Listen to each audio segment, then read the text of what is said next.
Hoy nos vamos a sumergir en un texto que, de verdad, lo cambió todo. Es un artículo de 1893 de Joseph Breuer y un por entonces jovencísimo Sigmund Freud, que básicamente lanzó una pregunta que iba a sacudir los cimientos de la medicina. ¿Es posible que los secretos de la mente se manifiesten físicamente en el cuerpo? Y vamos a empezar con la pregunta que está en el corazón de todo este asunto. ¿Puede un simple recuerdo, algo que no se puede tocar, tener un efecto tan real, tan físico como una parálisis? A ver, hoy en día la idea no nos suena tan extraña, pero para los médicos de finales del siglo XIX esto era una locura. Iba en contra de toda lógica. Para que nos hagamos una idea de lo revolucionario que fue esto, tenemos que viajar a esa época. La histeria era el gran misterio médico. Era una especie de cajón desastre, una etiqueta que se ponía a un montón de dolencias que los doctores simplemente no podían explicar. Y muchas veces, ¿qué hacían? Pues lo despachaban diciendo que era teatro, que el paciente fingía o que era una debilidad de carácter. Es que lo más desconcertante era la cantidad y la variedad de los síntomas. Hablamos de parálisis que aparecían de la nada, contracturas, gente que se quedaba ciega o sin poder hablar. Y lo increíble es que examinaban a estos pacientes una y otra vez y no encontraban absolutamente nada. Ninguna lesión en los nervios, ningún daño en el cerebro, nada. Físicamente estaban perfectos. Era un misterio total que, claro, frustraba muchísimo a toda la comunidad médica. Pero bueno, donde la mayoría solo veía caos y confusión, un neurólogo parisino importantísimo, Jean-Martin Charcot, empezó a ver un patrón. Empezó a tirar de un hilo. Se dio cuenta de que muchos de estos síntomas tan raros no parecían tener su origen en el cuerpo, sino en algo que había pasado antes, en un trauma. Freud, en este mismo texto, pone un ejemplo de Charcot que es perfecto para entenderlo. Pensemos en un obrero. Está trabajando, le cae un madero encima. La herida es una tontería, casi nada. Se va a casa, sigue con su vida normal. Pero, de repente, semanas más tarde, se despierta y no puede mover el brazo, paralizado. Y no solo eso, es que empieza a tener ataques en los que revive la escena del accidente una y otra vez. ¿Qué ha pasado aquí? Y aquí es donde está la genialidad de Charcot. Lo que hizo fue demostrar que podía provocar una parálisis idéntica en un paciente sano mediante hipnosis. Simplemente le decía, no puedes mover el brazo. Y el brazo se paralizaba. Esto lo demostraba todo. La causa de la parálisis del obrero no era el golpe físico, no era el madero, era la idea del accidente. El recuerdo era tan potente que actuaba sobre el cuerpo como si fuera real. Vale, entonces, si una idea puede causar la enfermedad, ¿podría otra idea? ¿O quizás el simple hecho de expresar esa idea, curarla? Aquí es donde la historia da un giro, y entra en escena el doctor Joseph Breuer, con un caso que lo va a cambiar absolutamente todo. El texto nos presenta a Anna O. Es una joven que, mientras está pasando por la experiencia súper traumática de cuidar a su padre enfermo, que se está muriendo, desarrolla un abanico de síntomas histéricos increíble. Parálisis, tics, problemas de visión, de habla, de todo. Se convirtió en el rompecabezas perfecto para cualquier médico.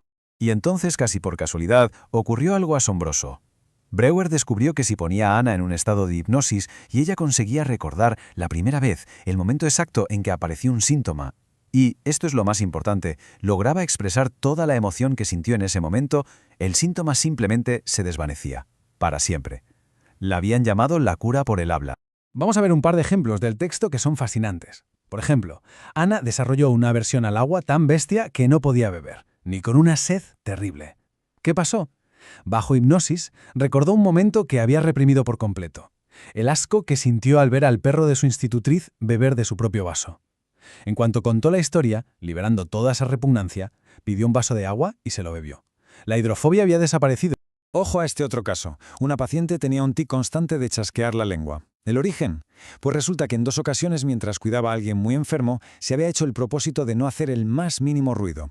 La tensión de reprimir cualquier sonido se acabó convirtiendo justo en lo contrario, en un chasquido que no podía controlar.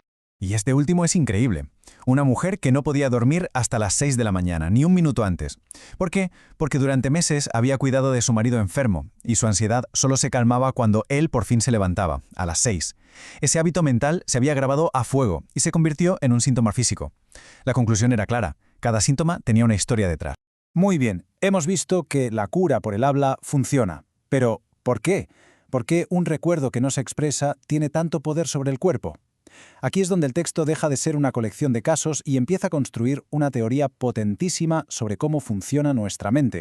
Para explicarlo usaron una metáfora que es brutal. Dijeron que un recuerdo traumático, con toda su carga emocional sin procesar, es como una astilla clavada en la mente, como un cuerpo extraño. No se ve, pero está ahí, dentro, causando una irritación constante que al final se manifiesta en el exterior como un síntoma físico.